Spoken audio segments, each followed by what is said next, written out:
madre, mother, mutter, mater, mitar, matra, ¿Será coincidencia que pueblos tan distantes en tiempo y espacio utilicen una palabra casi idéntica? Así como la paleografía nos permite reconstruir la historia mediante escritos antiguos, la lingüística histórica hace lo mismo con la lengua. Rastrea parentescos y relaciones entre palabras que existieron incluso antes que la escritura, pero hasta cierto punto. Más allá de 8 o 10.000 años, entramos en el terreno de las hipótesis. Si bien existe una idea de una lengua madre de todas las lenguas, esto no puede demostrarse científicamente. Veamos un ejemplo. En el este de Asia, hace más de 4.000 años, surge lo que los lingüistas llaman el proto-sino-tibetano, antepasado del chino.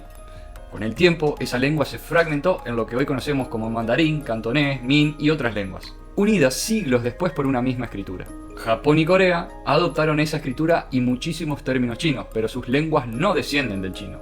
Es natural que pensemos que tengan un origen en común, pero sería tan antiguo que la ciencia no puede demostrarlo.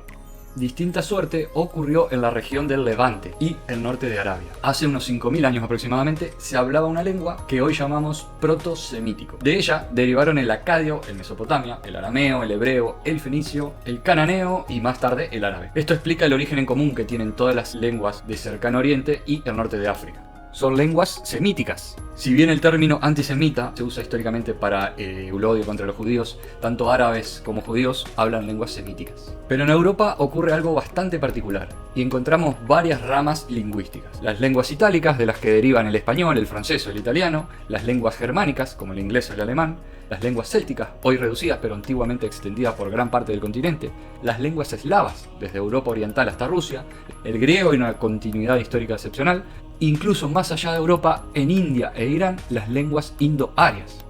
En lingüística el término ario proviene del sánscrito en la antigua India y se usa para referirse a lenguas indo-arias, no a razas.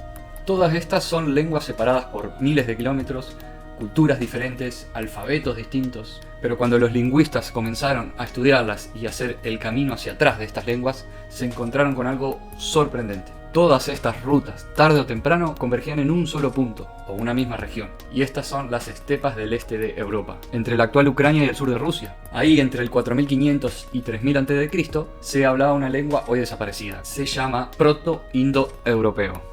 Diferentes oleadas migratorias fueron llevando desde ese punto las lenguas a diferentes partes de Europa y Asia, como la India e Irán. Si viste el video anterior de las escrituras, habrás notado que el camino que tomaron las escrituras fue totalmente diferente. Y esto es porque para estudiar las escrituras o las lenguas hay que separarlas. No nacen juntas, no evolucionan de la misma manera y no siempre encajan entre sí.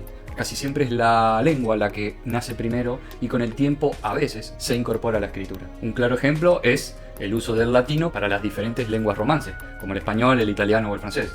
Pero el latino no se quedó ahí, porque con la expansión política de Roma también se expandió a las lenguas de la rama germánica, como el alemán o el inglés. De allí la dificultad que tiene el alfabeto latino para representar los sonidos del inglés, por dar un ejemplo. Las lenguas son como fósiles vivos.